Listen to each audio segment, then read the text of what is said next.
COVID-19, 40% of the deaths in the United States for COVID-19, 40% have been black folks, despite the fact that we're only approximately 13% of the population. You look at what's happening in terms of documenting long-standing health disparities around everything from asthma, 20% more likely to have it, high blood pressure, 40% more likely to have it, lupus, black women 3 times more likely than white women to have it. And this disease, this coronavirus, attacks people who otherwise have health conditions. So we've got a lot at stake. You look at it in terms of the fact that black folks are far less likely to be able, based on the nature of their work, to telework. So that means they're either getting out there and trying to go to work every day, often without paid sick leave, or staying at home, which means that they actually don't have an income. So there's a lot to address, a lot to talk about, a lot to fight for, and it is worth it. It is worth it. We're going to get through this because we're all in this together. And again, thank you to all the leaders for being a part of tonight. All right, there you have it. Kamala Harris talking truth.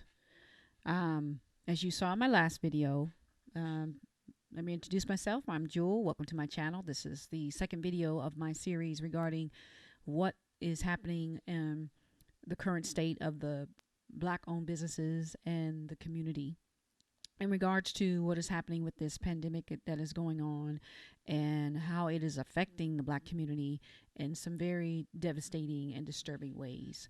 So that clip came from the town hall that Revolt TV did, which is owned by P. Diddy, Sean Combs, and it was hosted with him and Van Jones. You'll be seeing more of those clips throughout this series because I want to raise attention to certain parts of that. The video, which there's a link down in the description, you can link to it. It is a 2-hour video, so it does take some time to get through. I did sit through it, and that's how I got all this information and stuff, because I really wanted to understand what was being talked about, solutions that were being proposed, and just the thoughts leaders in our community, what they were thinking and how they feel we can solve or remedy this particular situation.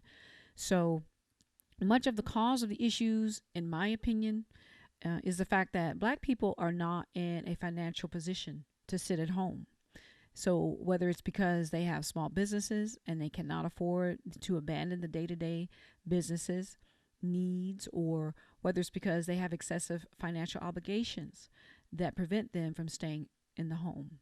In addition to this is also the fact that many black people rely upon public transportation and therefore sharing space with other people who may be sick and with the virus or what they consider asymptomatic.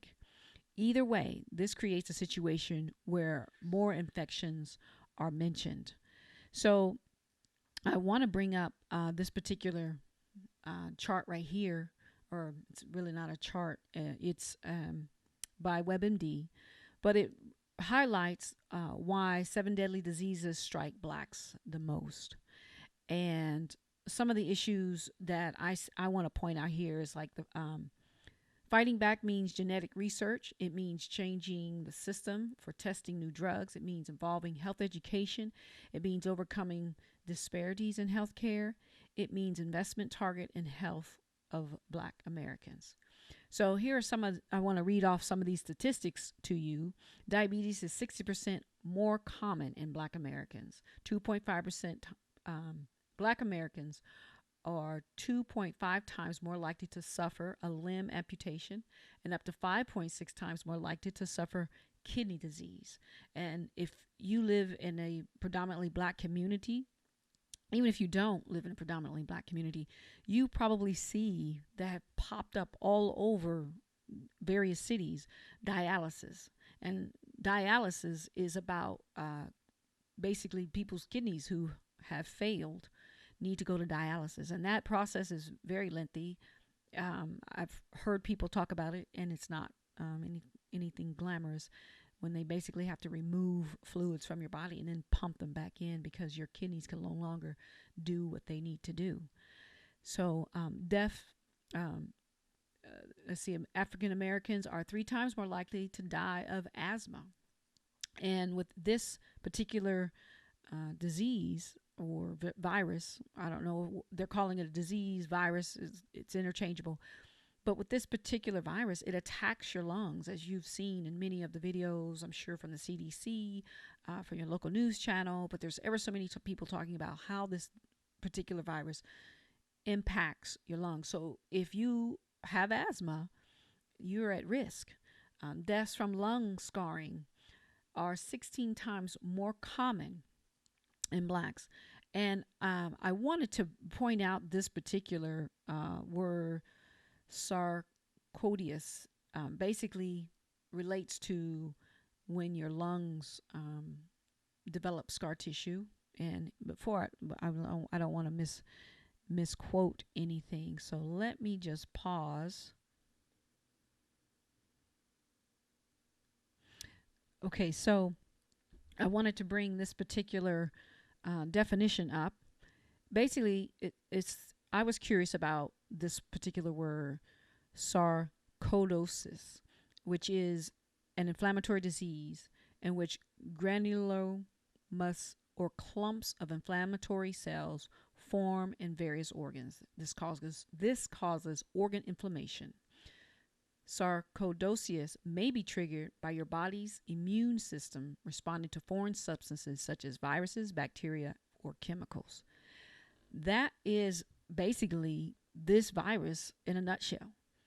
And it may also be the reason why most of these deaths are African American.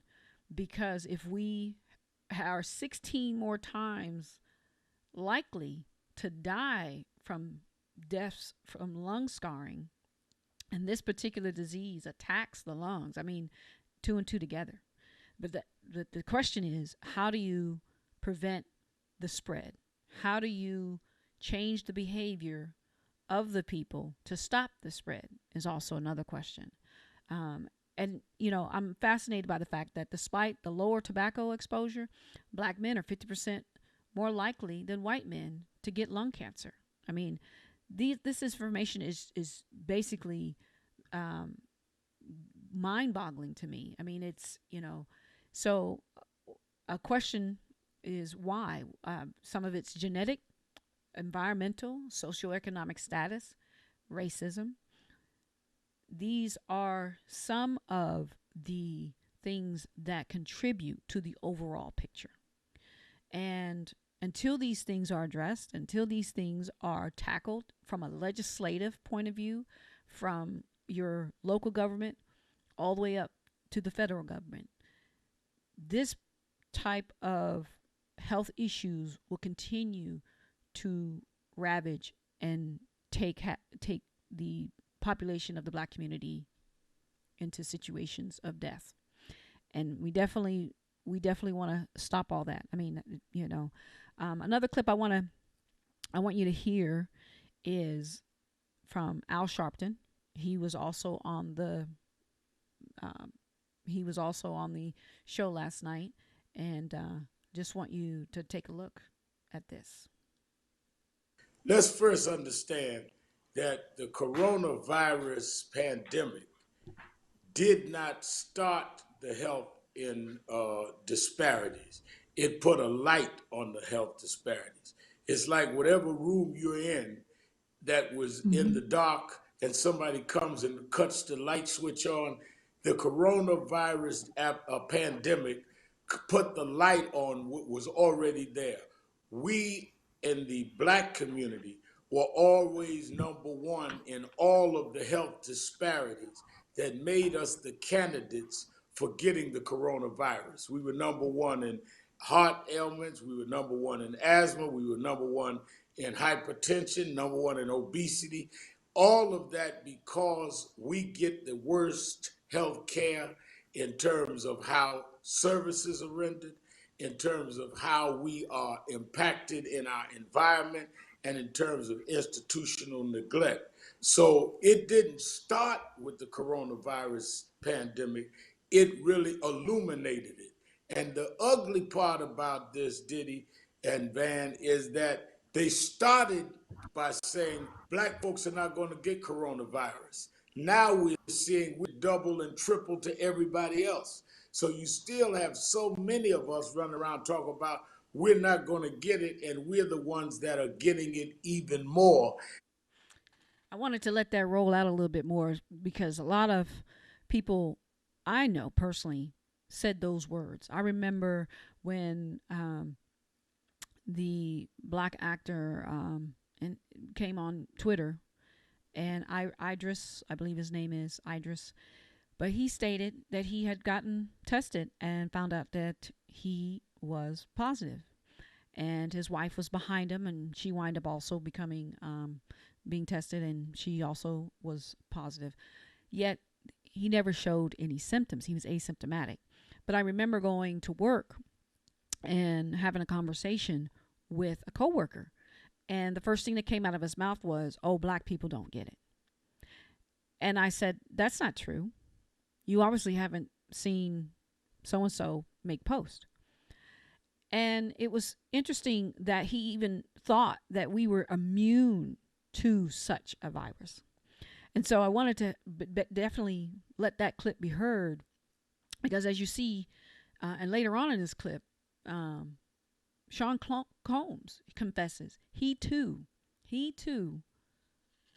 thought that he was immune to the And the virus. cities that we Listen. populate are like Mayor Cottrell, who's done an awesome job down in New Orleans trying to deal with this. They're trying to deal with a community that had been put asleep. People like Charles Blow, who wrote a piece, everybody ought to circulate his New York Times piece. I don't know if he's on yet, but giving the actual data of where in Milwaukee, Chicago, and other places, we are double to triple everyone else. What we are not dealing with is that we have the least amount of health care facilities in our community. So when you talk about high density, it is an insult to tell people that in housing projects like I grew up in to have a social distancing. How do you have a social distancing when you're in an elevator that's basically 4x5 and trying to get upstairs if the elevator works? How do you deal with those kinds of realities in the environments that we're in? Forever.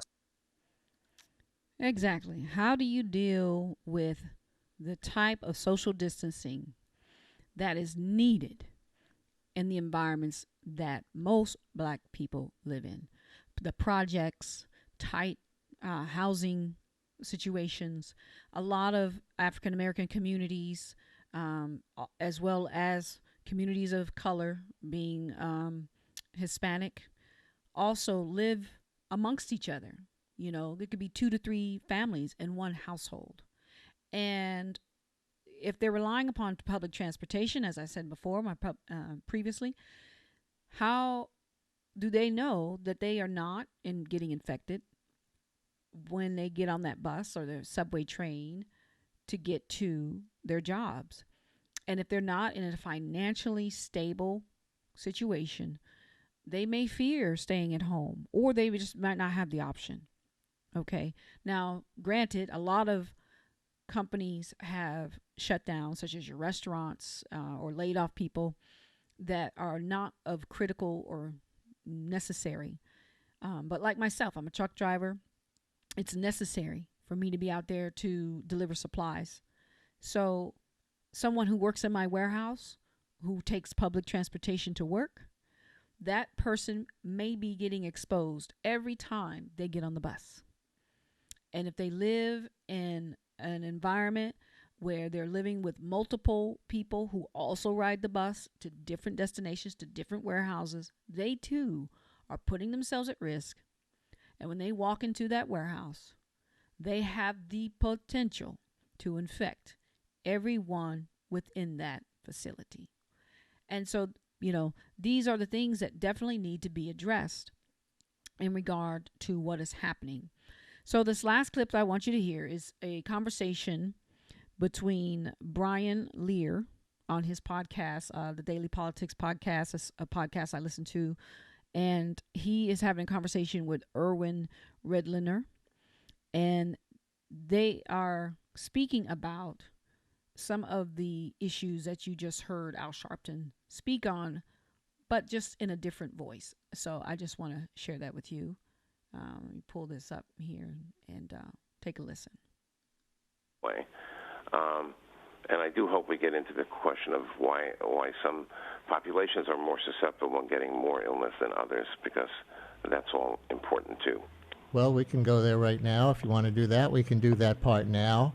And we've certainly seen these emerging statistics by race, apparently not cases, but by outcomes. Is this what structural racism since 1619 has wrought? The legacy of what happened centuries ago has been extraordinarily persistent and resilient. In other words, we went from outright slavery to the years of Jim Crow, and then the residual has been this institutional racism and disparities that have become so ingrained in American life that it's just difficult to figure out how we're going to eventually get rid of this and become the nation. I think that the founders and many people, obviously throughout the generation. So I wanted to stop and just pause right there on something he said, that sociosystemic racism is so ingrained in our society that it's almost impossible to overcome. And that is something that really needs to be highlighted, because, you know, so many movements have come about over the last 5 years, you know, Black Lives Matter and so forth and so on, in order to draw attention to the systemic racism that exists within our society. And 5 years of, you know, bringing to light or shining a light on that subject matter does not erase generations of individuals who have been basically bred to believe in a certain way of living, a certain way of being, and a certain way of looking upon the world. And to make the changes that are necessary, you know, we have to take baby steps. But when we take those baby steps, everybody's got to be on board. Because if there's just one seedling left in the society that wants to continue to grow the racist attitude and view of the rest of the world, then it's going to be very complicated to move into a new zone.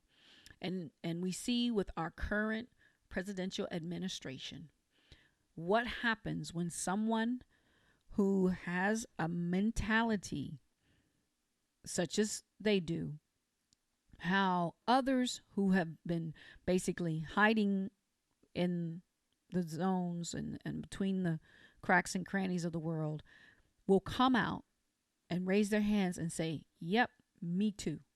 I've been feeling that way. I want to make this country look like me. And we see what happens with the abuse, and we see what was happening throughout our society. So I want to continue to let you hear a little bit more of this clip before it runs out.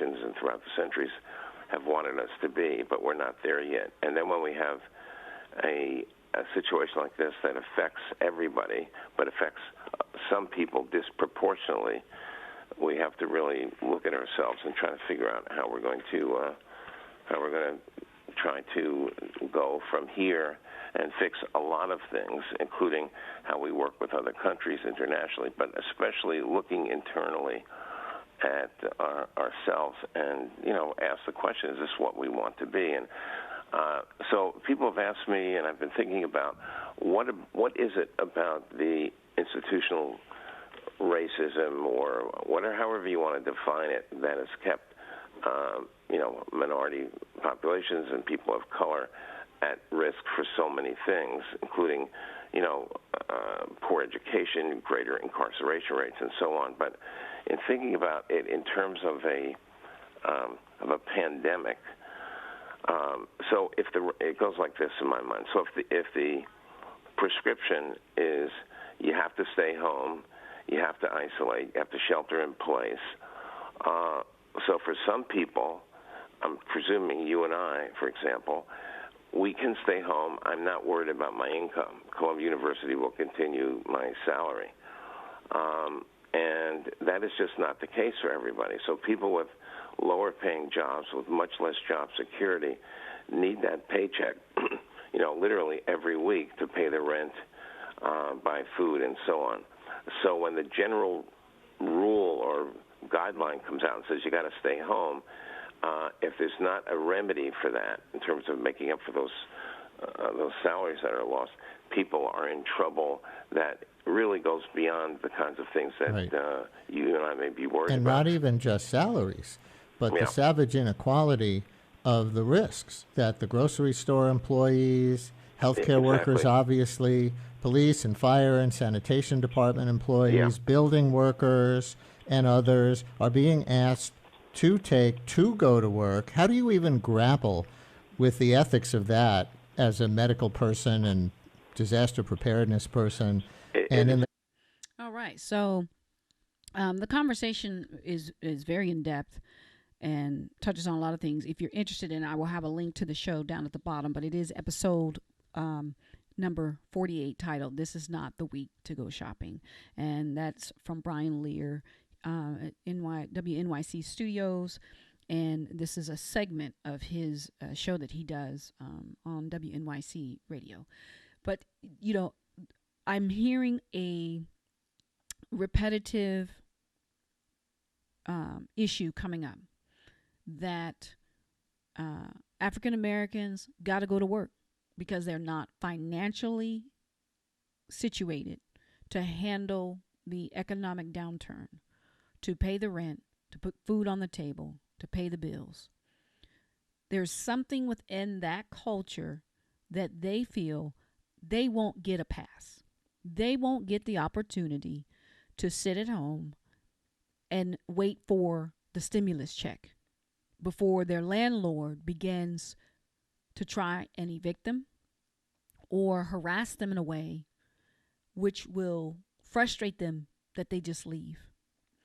And that is something we've all got to deal with. We do not need to keep this virus spreading at this fast pace, like a fire on dry wood.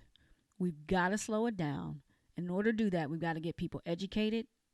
We got to get people to understand where they can get help. And we need our local government as well as our federal government to not just throw money at the situation, but to figure out a long-term plan to get this under control and to keep it under control. And that the next time an administration comes in to the White House, before they start ripping out all the wires that were put in place to make sure that we had the proper checks and balances, that they evaluate and say, oh, we don't want X, Y, or Z to happen again. So before we start destroying certain departments, let's see if we can improve upon the department so that they're not so costly. But we don't want to totally get rid of the department and be as we are today. So in my next video, I'm going to be bringing some more information to you, and before I get into showing you some of the suggestions, I'm going to pop up a couple more videos, and then I'm going to share with you some of the things I came across in my research to help with just me understanding where I can reach out and find the who's who of what within our government. Thanks for watching. If you like, share, subscribe, and comment down below. Peace.